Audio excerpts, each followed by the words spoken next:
lisensya, resibo, walang lusot ang may atraso. June 2023, buwaba ang warrant of arrest para sa kasong pagkakahasa ni alias Ronnie sa kanyang sariling anak na si Maricar, 13 taong gulang. Sa impormasyon na nakuha ng Eastern Police District, DSOU, single and available na raw uli si Ronnie ayon sa kanyang status sa social media. Kaya naman isang date ang ipinain ng EPD DSOU para malambat si Ronnie. Mag-heart react naman kaya ang suspect? Yung mga naka-4 wheels pwedeng mag-park dito.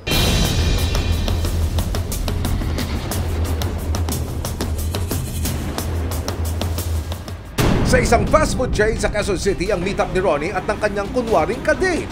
Ang hindi alam ni Ronnie, nakapwesto na sa paligid ang mga operatiba. Yun na din po yung damit niya. Matapos ang mahigit isang oras, isang lalaki ang lumapit sa Lady Asset. Positive na siya na nga ang target na si Ronnie. Hindi na nagpatumpik-tumpik pa ang EPD DSOU. Huli ang amang suspect sa panggagakasa. Gusto ka namin sa ring, ha? Karapatan ka malimig, ha? At dapat kang malaman ang iyong mga karapatan, kaya namin sa dito natapit, ha? Karapatan ka manahimik.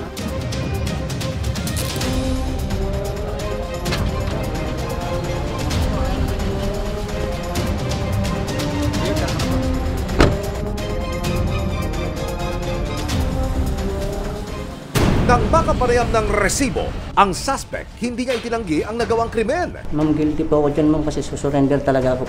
Paliwanag niya, Hindi ko talaga, lasing na lasing talaga ako. Sinabi ko naman sa'yo, anak, bago ka umalis, nag-sorry ako sa'yo. Sorry talaga, anak, sorry. ayon pa kay Ronnie, naglasing siya dahil sa labis na sama ng loob sa kanyang misis. Ang asawa ko kasi nagsimula nito kasi ang asawa ko nagsumama sa ibang lalaki. 3 beses niya akong ginawa sa akin yan. Nang magkakarap sa video call ang mag-asawa, sinisipan ni Ronnie si Tessie sa nangyari sa kanilang pamilya. Ano? Malipay ka na? Halin na ako. Oh. Puro akong sala, di ba? Kaya na akong lagyap sala. Puro akong tanan. Di kang paglurungan mo ako lagyap at may sala. Ano? Masaya ka na? Masaya ka na. Magsaya na kayo ng kabit mo. Magsaya na kayong dalawa. Nandito na ako sa loob ng kulungan. Hindi na ako makakalabas pa. Ito ang dahilan, ha? Ang dahilan, ang pinagsimulan nito, saan nagsimula? Alam mo yan, hindi ako nagiinom. Bumalik ako sa bisyo ko nang dahil sa iyo, pa. Nang dahil sa inyo, 3 beses kitang pinatawad. Hayop ka.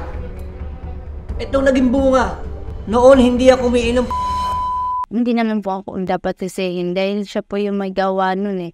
Kung sinisisi man niya ako dahil sa naghiwalay kami. Tapos stopin niya na nagawa niya daw yun dahil sa wala daw ako. Kaya yan niya ginawa yung panggagahasa po sa anak ko.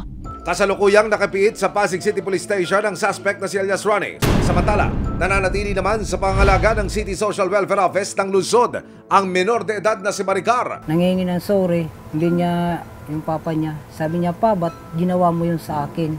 Sa pagkakahuli ni Ronnie, hiling ng pamilya ang tuluyang paghilom ng bawat isa, lalo na ang naranasan ng batang si Maricar. Napatulungan ko kita hanggang sa ma-resolve yung kaso, hanggang sa matapos yung problema natin.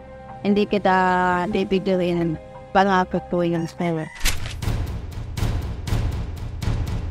Grabe naman po si Kuya, yung may-ari ng kotse. Binagsak niya po yung cellphone, ayun o. Caught on cam ang pagtatalo ng isang SUV driver at rider sa Bulacan. Nagpakilalang LTO officer ang SUV driver at hinuli raw nito ang rider na nasiraan sa gitna ng kalsada. Pero bukod sa panghuhuli, kinuhanan din daw ng cellphone ng rider at hindi pala kontento ang driver. Kung nyo makikita mga kapuso, sa mga sandaling ito'y pinipisikal na ng lalaking nakastripe, yung sinasabing LTO officer. Yung cellphone ni Kuya, binalibag niya. Ay, dapat nabulin niya yung Kuya. Lang pa. May baril po ba? Sige po, may baril. Yan mo kaya, maraming nakakita na. Matapos ang insidente, agad na dumulog sa PNP San Jose del Monte, Bulacan ang rider na si Raymond. Ayon sa police report, nakasaad na nagkaroon ng matinding banta sa buhay ni Raymond matapos siyang harangin sa kalsada at subukan na kuhanan ng lisensya ng nagpakilalang LTO officer. Noong August 15, na-verify po namin lahat ng detalye ng tao. Meron na rin kaming mga natanggap na information na itong tao is assigned as LTO officer. Ngayon, pagdating po namin, i-verify po namin doon para makuha po namin yung buong detalye. Kasama po yung biktima para maturo kung sino yon. Agad naman po niyang na-verify yung tao at itinuro sa amin. Ang lalaking nakaalitan ni Raymond kinilala ng mga pulis na si Gregorio Glean, na kumpirma ng San Jose del Monte Police na isang administrative aide ng Land Transportation Office o LTO, San Jose del Monte, Bulacan si Gregorio. Nakalagay din sa police report na nakitaan ng baril sa tagiliran si Gregorio na nagdulot ng matinding takot kay Raymond. Kasi as a public officer kami, kumbaga, hindi nakasibilyang ka ma'am eh. Papakita mo yung baril talagang matatakot. May threat din. Ang resibong hawak ni Raymond sa kanyang reklamo, ang viral video kung saan kitang-kita kung paanong pinipilit bawiin ni Raymond ang kinuhang susi at cellphone mula sa nagpakilalang LGO officer. Nagkaroon ng kasunduan sa pagitan ng delivery rider na si Raymond Sario at ng LGO patrol officer na si Gregorio Glean sa opisina ng LGO. Sinasabi sa kasunduan na babayaran ni Gregorio ng danyo si Raymond na nagkakahalaga ng 24,000 pesos. Kasama sa halagang ito ang pambayad sa cellphone na sinira at kinuha ni Gregorio. Wala pong namagitan sa amin. Wala naman po kami magagawa kasi email po niyang biktima rin po yun. Kaya nga po nung nagsabi na pinakit po namin sa aming hepe. Doon po na sinabi ng aming hepe kung gusto mo ba yung ganyang usapan nyo na yan, yung kasunduan nyo na yan. Na umagri naman po ata yung biktima. Kapalit ng halagang ibinigay kay Raymond ang kasunduang wala na siyang legal na reklamo na isasampa laban kay Gregorio at ang pagpapabura ng video ng pangyayari online. Matapos ang kasunduan, si Raymond hindi pa rin daw masaya sa nangyari. Sabi ko kulang pa to sa halaga ng sa cellphone ko, tapos nung araw na hindi po ako nakabiyahe dahil sa wala na akong cellphone. Tapos po yung trauma po na ginawa niya po sa akin. Yung mga ilang araw po, bumabalik po ako dun sa LTO para mapakiusapan ko po siya na kunin ko po yung mahingi ko po yung cellphone. Sabi niya po, kung gusto mo talaga kunin to, bilhin mo lang sa akin ng 20,000. Parang pinapatubos niya po sa akin. Naku po, Mamang LTO officer, totoo ba ito? Sa tulong ng resibo, September 5, 2023, tuluyan ang nagsampa ng administrative complaint si Raymond laban kay Gregorio sa LTO main office. Yung ginawa mo sa akin na pagkuha mo ng baril sa sasakyan mo. At nito lamang September 13, 2023, muling nagkaharap sina Raymond at Gregorio sa PNP, San Jose del Monte, Bulacan. Dito na humingi ng tawad si Gregorio sa nagawa niya kay Raymond. Ako naman kasalanan ko yung sinira ko yung gamit niya, kaya feeling naman ako. Yun lang naman po hinihiling ko na yung pamilya ko natatakot din kasi. Hindi, ba't matatakot? Magsabi ka kung magkano pa yung pwede natin itulong sa'yo, lapit ko na lang sa kanila, hihingi na lang din ako sa kanila. Parang tulong ko na lang din sa'yo. Para maayos na yan. Dahil po, isa din po akong anak na napakamanawin po sa magulang. Iintindihin ko po siya bilang tatay.